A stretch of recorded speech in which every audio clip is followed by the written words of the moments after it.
पालघर हादरलं. हातपाय बांधलेल्या अवस्थेत नाल्यात आढळला महिलेचा मृतदेह. मुलगी बेपत्ता. पालघर तालुक्यातील अतिदुर्गम असलेल्या सावरे ग्रामपंचायतीतील बर्डे पाड्याजवळील नाल्यात एका महिलेचा मृतदेह आढळून आला, तर तिची 2 वर्षाची मुलगी बेपत्ता असल्याची माहिती आहे. आज दुपारी 3:30च्या सुमारास डोंगराजवळील नाल्यात एक मृतदेह आढळून आला.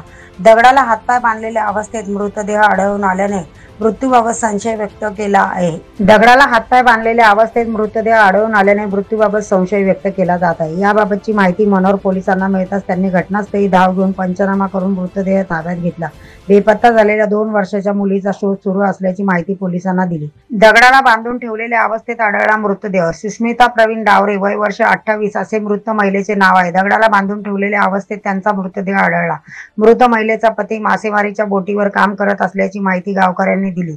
या घटनेचा पुढील तपास मनोर पोलीस करत